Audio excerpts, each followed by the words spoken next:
नमस्ते दोस्तों। आज मैं आप लोगों को राम मंदिर बनने की पूरी कहानी बताने जा रहा हूं, 1528 से लेकर 2020 तक। अगर आपको ये वीडियो पसंद आई तो लाइक और शेयर अवश्य करें। दिल्ली को जीतने के बाद बाबर के आदेश पर अयोध्या में स्थित राम मंदिर को 1528 में तोड़ दिया गया था। बाबर के सेनापति मीर बाकी ने राम मंदिर के स्थान पर एक मस्जिद का निर्माण कराया, जिसका नाम बाबरी मस्जिद रखा। 30 अक्टूबर 1990 की तारीख बड़ी खास और दुखद है। इस दिन अयोध्या में कर्फ्यू लागू था। इससे एक दिन पहले उत्तर प्रदेश के तत्कालीन मुख्यमंत्री मुलायम सिंह यादव का एक बयान आता है। अपने बयान में वो कहते हैं कि अयोध्या में परिंदा भी पर नहीं मार सकता। बावजूद इसके भारी संख्या में लोग अयोध्या पहुंचते हैं। पुलिस ने एक खास रास्ते पर 1.5 किलोमीटर तक बैरिकेडिंग कर रखी थी। सुबह के 10 बजे तक हनुमानगढ़ी इलाके में भीड़ पहुंच जाती है। बैरिकेडिंग को भी तोड़ दिया जाता है। भीड़ एक मस्जिद की ओर बढ़ने लगती है। तभी अयोध्या में तैनात पुलिस अधिकारियों को लखनऊ से एक आदेश आता है।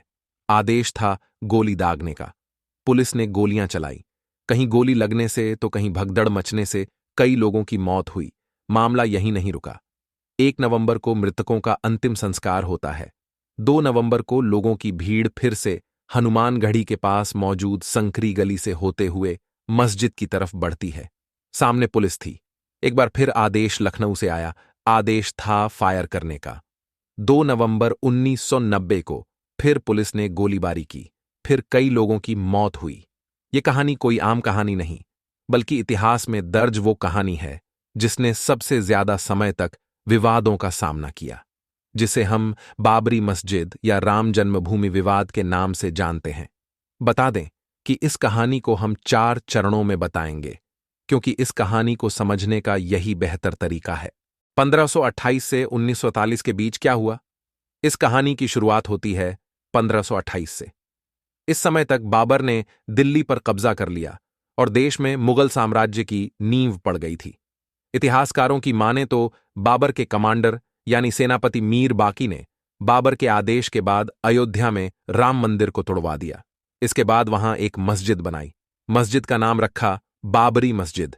1528 में मस्जिद बनाई गई या नहीं, इसका कोई ऐतिहासिक प्रमाण नहीं है। आईने अकबरी हो या बाबरनामा, दोनों में ही इसका जिक्र नहीं मिलता।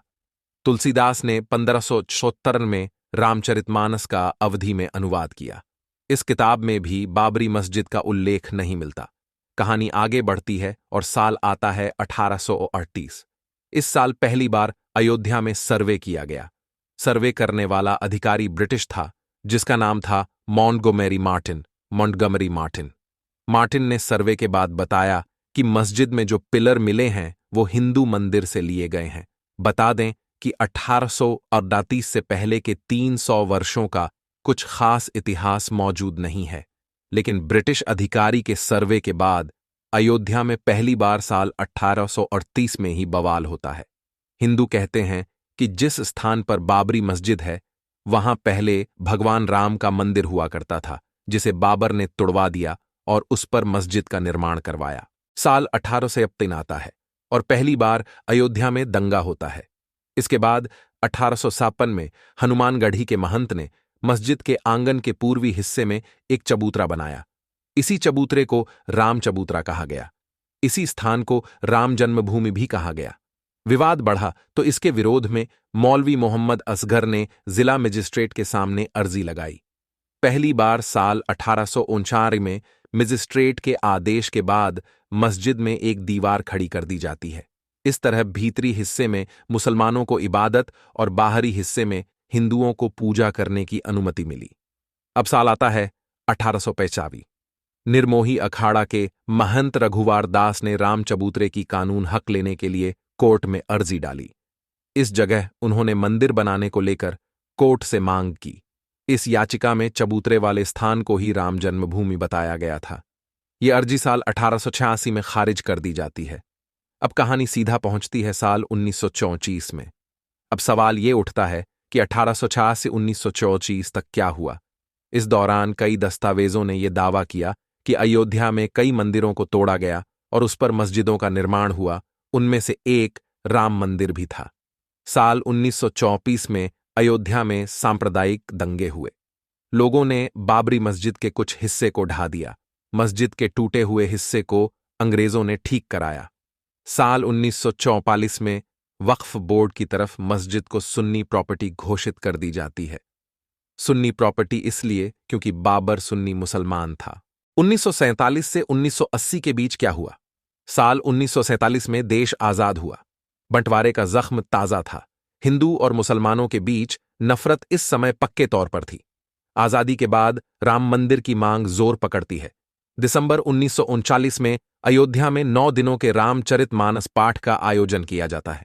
इस आयोजन में गोरखनाथ मंदिर के महंत दिग्विजय नाथ भी शामिल थे। 22 और 23 दिसंबर की रात मस्जिद में भगवान राम की मूर्तियां मिलती हैं। आरोप हिंदुओं पर लगता है। कहा गया कि उन्होंने मूर्तियों को विवादित स्थान पर रखा। 23 दिसंबर की सुबह मस्जिद में रामलला की पूजा शुरू हो जाती है। हिंदू वहां पूजा और दर्शन करने पहुंचते हैं तो मुस्लिम वहां विरोध करने पहुंचते हैं। मामला फिर कोर्ट में पहुंचता है। ये वो समय था जब देश में संविधान लागू नहीं हुआ था। संविधान की धर्मनिरपेक्षता अब तक तय नहीं की जा सकी थी। इस दौरान प्रधानमंत्री जवाहरलाल नेहरू ने बयान दिया और कहा कि जो हुआ वह गलत हुआ। किसी भी धार्मिक स्थान को कोई हथिया नहीं सकता। एक किस्सा है नेहरू और उस समय के फैजाबाद के जिलाधिकारी के नायर का। दरअसल नेहरू के नायर को खत लिखते हैं। वो मस्जिद से मूर्ति हटाने और पहले जैसी यथास्थिति बनाने का आदेश देते हैं। के नायर इस आदेश को नकार देते हैं। अपने खत में वो नेहरू को जवाब देते हुए लिखते हैं कि यहां स्थिति गंभीर है, दंगे या हिंसा हो सकती है। नायर के खत को पढ़ने के बाद नेहरू फिर एक खत लिखते हैं। ये चिट्ठी नायर के पास 27 दिसंबर 1939 को आती है। नेहरू लिखते हैं, आदेश का पालन किया जाए और यथास्थिति बनाई जाए। इसके जवाब में नायर ने नेहरू को खत लिखकर सुझाव दिया, जिसमें उन्होंने कहा कि इस मामले को अदालत को दे दिया जाए। जब तक अदालत का फैसला नहीं आता, तब तक मस्जिद में रखी गई मूर्ति के वहां एक जालीनुमा गेट लगा दी जाए। नेहरू ने इस सुझाव को स्वीकार कर लिया। इसके बाद मामला कोर्ट पहुंचा। 19 दिसंबर 1939 को कोर्ट ने बाबरी मस्जिद को पहली बार विवादित स्थल घोषित किया। इसी के बाद से बाबरी मस्जिद के लिए विवादित ढांचा जैसे शब्दों का प्रयोग होने लगा। कोर्ट के आदेश के बाद मस्जिद के बाहर ताला लग गया। दोस्तों, ये वीडियो पार्ट 1 है। दूसरा वीडियो देखने के लिए हमारे चैनल को सब्सक्राइब करें। धन्यवाद।